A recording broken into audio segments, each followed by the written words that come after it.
नमस्कार दोस्तों।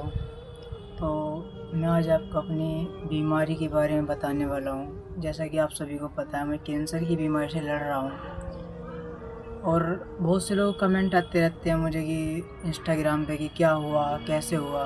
तो मैं आज सभी चीज़ें आपको क्लियर कर देता हूँ कि मुझे कब, कैसे बीमारी आई और अब तक मेरा क्या हो रहा है, कैसे हो रहा है, सब चीज़ मैं आपको बता रहा हूँ प्रॉपर आज। तो सन 2023 नवंबर के महीने से मुझे थोड़ा-थोड़ा बुखार था और मेरी तबीयत नॉर्मल में ढिल्ली-ढिल्ली सी रहती थी। उसके बाद मेरे को लगा कि कुछ तो गड़बड़ है, मतलब वज़न घट रहा था प्रॉपर, बुखार था, दवाई भी खा रहा था इधर-उधर डॉक्टर से लेके, तो कोई आराम नहीं लग रहा था। लेकिन उसके बाद जैसे एक दिन मैं रात में लेट रहा था, तो लेटते टाइम रात में मैंने अपने पेट पे हाथ घुमाया, तो मुझे पेट में एक छोटी-सी गाँठ, बहुत बारीक सी गाँठ दिखी। तो मैंने इग्नोर कर दिया, मैं कहा ऐसे ही होगा, चलो कोई नहीं, थोड़ी बहुत तो होगी परेशानी, मैंने इग्नोर कर दिया। लेकिन 10 दिन बाद वो गाँठ मुझे बढ़ती हुई दिखाई दी। जब बढ़ती हुई दिखाई दी तो मैंने अपनी मम्मी को बताया, घर में मेरी मम्मी है, छोटी बहन है, उनको मैंने बताया कि ऐसे-ऐसे दिक्कत है, थोड़ी गाँठ दिख रही है। तो मम्मी ने मुझे अल्ट्रासाउंड कराया मेरा, अल्ट्रासाउंड में पता चला कि गाँठ है पेट के अंदर। उसके बाद डॉक्टरों ने कहा ये इसका ट्रीटमेंट यहाँ तो नहीं कर सकते, यहाँ तो हम नहीं बता सकते किस चीज़ की गाँठ है, आप सीटी स्कैन करा लो, पेट सीटी स्कैन, और वो बताएगा। तो वो मेरे यहाँ से काफ़ी दूर था, लेकिन फिर भी पेट सीटी स्कैन मैंने कराया।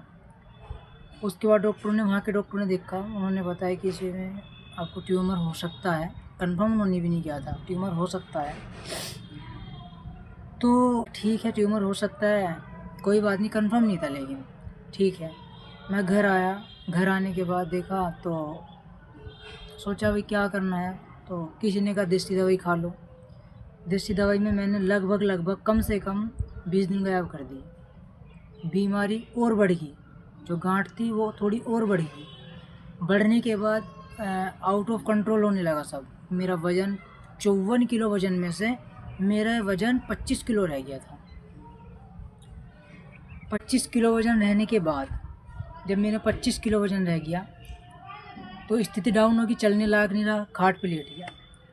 घर के रिश्तेदार ने, मुझे गाँव बस्ती के लोगों ने एम्स हॉस्पिटल ऋषिकेश में मेरा ट्रीटमेंट चला, वहाँ पे मुझे लेके चले गए। डॉक्टर ने मेरी कंडीशन देख के डॉक्टर ने मना कर दिया कि भाई यहाँ पे ट्रीटमेंट नहीं होगा, मतलब बचने की कोई उम्मीद नहीं है, वापस ले जाओ, सेवा कर लो।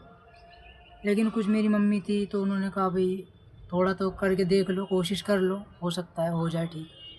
डॉक्टरों ने कोशिश करी, मुझे 5 कीमोथेरेपी दी, 5 महीने मेरी कीमोथेरेपी दी शुरू में उन्होंने। डॉक्टर ने कहा हम ठीक हो जाएगा, कोई दिक्कत नहीं, ठीक कर देंगे। लेकिन दिक्कत क्या थी मेरे पास, अब अगर मेरी कीमोथेरेपी चलती थी, आयुष्मान कार्ड से मेरा इलाज चल रहा था, कोई दिक्कत नहीं थी, आयुष्मान कार्ड से इलाज चल रहा था, फ्री इलाज था सब कुछ। लेकिन अस्पताल कोई भी हो, फ्री इलाज कहीं नहीं है, ठीक है।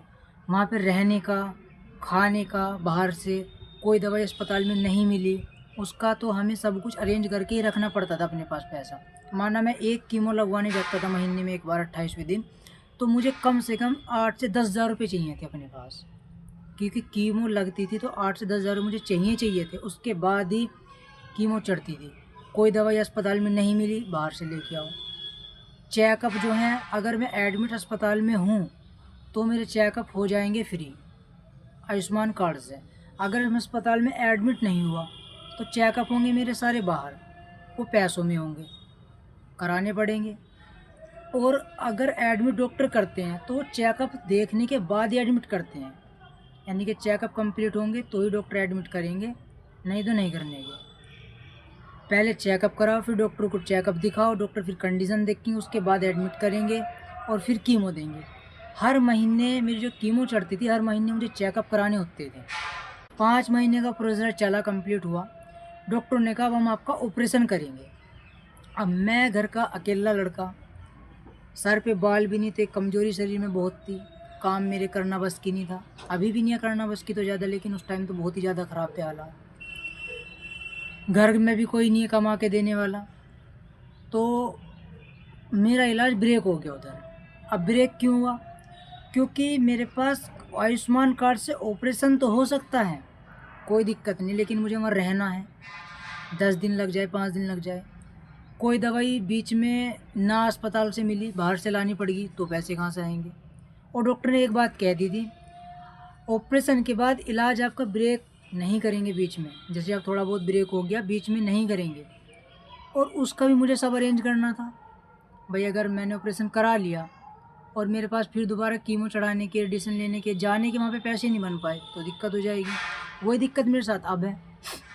मैं इलाज ऑपरेशन करा लेता हूँ, कल ही जाके हो जाएगा फ्री, 1-2 हज़ार या 3-4 हज़ार रुपये लेके मैं चला भी जाऊँ, हो जाएगा, कोई बात नहीं। लेकिन एमरजेंसी मुझे कोई दवाई बाहर से 5,000 की लानी पड़ेगी, या कुछ भी करना पड़ गया मुझे एमरजेंसी में, तो मैं वो कहाँ से करूँगा, नहीं हो पाएगा मुझसे अरेंज, इसलिए मेरा ऑपरेशन भी नहीं हो पाया। अब इम्पोर्टेंट मुद्दा ये है, इलाज टूटे मेरे को 8 महीने हो चुके हैं। अब 8 महीने इलाज टूटे हुए हो चुके हैं, अब सारा इलाज शुरू से लेके चलेंगे। डॉक्टर से मेरी एक बार बीच में बात हुई थी, मैं गया था, डॉक्टर ने कहा था अभी आप अरेंज कर लो, सारे चेकअप दोबारा होंगे, इलाज सारा दोबारा चलेगा, उसके बाद सब अरेंज होगा। अब दोबारा इलाज चलाना मतलब दोबारा से मेरे को पैसा थोड़ा चाहिएगा जरूर। ये तो यानी कि आयुष्मान है या फ्री है, यानी कि आयुष्मान है फ्री है तो कुछ लगेगा नहीं पैसा। तो मेरे भाइयों पैसा तो चाहिएगा ही चाहिएगा, चाहे वो किराया भाड़ा मान लो, या दवाई गोली मान लो, या कुछ भी मान लो, चाहे मेरा वहाँ रहना सहना मान लो, लेकिन पैसा तो बिल्कुल चाहिए ही। अब ये तो है नहीं मेरे पास 1,000 रुपये या 2,000 रुपये मैं लेके चला जाऊँ और अस्पताल में जाके लेट जाऊँ, ये भी नहीं कर सकता।